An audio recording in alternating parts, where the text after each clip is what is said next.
Hello दोस्तों, मैं engineer कीर्तिमान सिंह चंदेल आ गया हूँ माइंड स्टडी क्लासेस की एक नई क्लास लेकर, जिसमें अब हम चर्चा करने वाले हैं। क्या इस समय हमारे सुर्खियों में काफ़ी चल रहा है कश्मीर का परिसीमन, मतलब कि the D elimination of Kashmir. देखते हैं क्या है मुद्दा और क्या है इसकी कानूनी कार्रवाई और किस चीज़ से ये मुद्दा गरमाया हुआ है। इसकी सारी चर्चा हम लोग करेंगे विस्तार से मित्रों। तो आइए शुरू करते हैं हम लोग इसको चर्चा करना। तो बेटा होता क्या है, 5 अगस्त 2019 को केंद्र सरकार द्वारा कश्मीर से 370 का विशेष प्रावधान छीन लिया जाता है और 31 अक्टूबर 2019 को वादा किया जाता है कि कश्मीर का हम क्या करेंगे, डी एलिमिनेशन करेंगे, मतलब कि उसका परिसीमन करेंगे।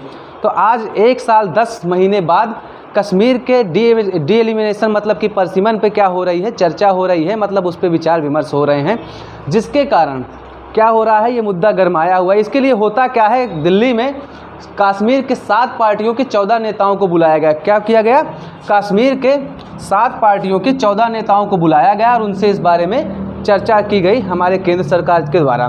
तो होता क्या है, अब यहाँ पे देखने की बात यह है कि क्या 370 का विकल्प 371 बन सकती है, मतलब 370 का विकल्प क्या 371 बन सकती है। तो 370 मैंने इससे पहले आप लोगों को अच्छे डिटेल से बताया था, लेकिन थोड़ा सा समझ लेते हैं कि 371 क्या है। बेटा 371 हमारे राज्य के, हमारे देश के 371 हमारे देश के 11 राज्यों में ऑलरेडी लागू है। अब इसमें होता क्या है, इसमें आपको आपके राज्य को ये विशेष प्रावधान दिया जाता है कि आपके राज्य की कृषि हेतु ज़मीन कोई बाहरी राज्य का आके नहीं खरीद सकता है। हाँ, एक प्रावधान ये है कि गवर्नमेंट उस ज़मीन को इंडस्ट्री को बेच सकती है, इंडस्ट्री को दे सकती, ताकि वहाँ पे इंडस्ट्री आ सके और डेवलपमेंट हो सके। तो वही 371 देने की बात कही गई है कश्मीर को कि चलो 370 हमने आपसे छीनी है तो हम आपको 371 देते हैं। तो देखने वाली बात यह है कि क्या 370 का विकल्प 371 बन के आएगी। तो देख लेते हैं क्या होती है 370। बेटा 370 भारत के 11 राज्यों में लागू है। इसमें क्या होता है, राज्य में रहने वालों को डोमिसाइल का दर्जा दे दिया जाता है। क्या दे दिया जाता है बेटा, डोमिसाइल का दर्जा दे दिया जाता है। देखा जाए तो जैसे एग्जांपल हम उठा लेते हैं हिमाचल प्रदेश का। हिमाचल प्रदेश में 371 लागू है।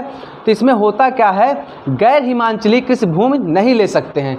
कोई बाहर का रहने वाला गैर हिमाचली है, वो क्या कर सकता है, हिमाचल की कृषि भूमि नहीं खरीद सकता। हाँ, सरकार वहाँ की भूमि इंडस्ट्री वगैरह को बेच सकती है अधिग्रहण करके, ठीक है। उसके बाद मिजोरम में देखते हैं तो गैर मिजो आदिवासी ज़मीन नहीं ले सकते। जो मिजोरम से बाहर के आए हुए आदिवासी हैं वहाँ पे ज़मीन नहीं ले सकते हैं। विशेष प्रावधान 371 के द्वारा 11 राज्यों को मिला है, जिसमें से महाराष्ट्र वगैरह भी हैं। इस तरह कई राज्य हैं, आप देख सकते हैं, ठीक है, इंटरनेट वगैरह में सर्च कर सकते हैं। तो वहाँ पे मुद्दा क्या गरमाया है बेटा, जब कश्मीर का परिसीमन होता है, डी एलिमिनेशन की बात होती है, तो महबूबा मुफ्ती हैं, उमर अब्दुल्ला साहब हैं, ये बोलते हैं कि हम चुनाव नहीं लड़ेंगे। भाई आपके लिए विधान परिषद बनाई जा रही है और आप कह रहे हो चुनाव नहीं लड़ेंगे, तो कोई ना कोई तो मुद्दा गरमाया है। तो बेटा होता क्या है, यहाँ पे एससी के लिए 9 सीटें रिजर्व करके रखी गई हैं और एसटी के लिए 12 से 14 सीटें रिजर्व करके रखी गई हैं विधानसभा में, ठीक है, विधान परिषद में। तो होता क्या है, टोटल 90 सीटें चुन के आनी है। कितनी बेटा, टोटल 90 सीटें चुन की आनी हैं। तो इसमें हमारे देश की सरकार का मानना ये है कि भाई जम्मू कश्मीर तो चलो ठीक है अपने देश का हिस्सा है, लेकिन जो पीओके है, पाक अधिकृत कश्मीर है, मतलब कि पाक ऑक्युपाइड कश्मीर है, वो भी भारत का हिस्सा है। आने वाले फ्यूचर में हम ये मानते हैं कि वो भारत के अंदर होगा।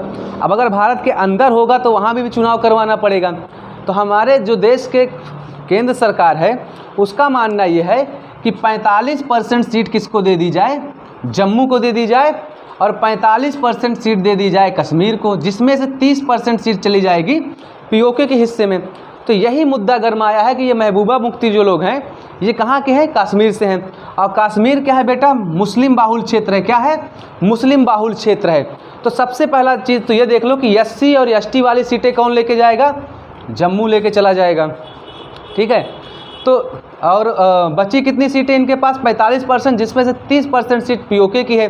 तो वहाँ पे भी काफ़ी सीटें दूसरे लोग लेके जाएंगे। तो इससे होगा क्या कि कश्मीर अपनी सरकार नहीं बना पाएगा। अब कश्मीर की सरकार नहीं बनेगी तो भाई उनको तो मिर्ची लगेगी ही। इसीलिए महबूबा मुफ्ती कह रहे हैं कि हम चुनाव नहीं लड़ेंगे। मेन मुद्दा वहाँ पे ये खड़ा होता है, ठीक है। तो देखा जाए तो मोदी जी की ये जो रणनीति है काफ़ी अच्छी है। क्यों अच्छी है मैं बताता हूँ।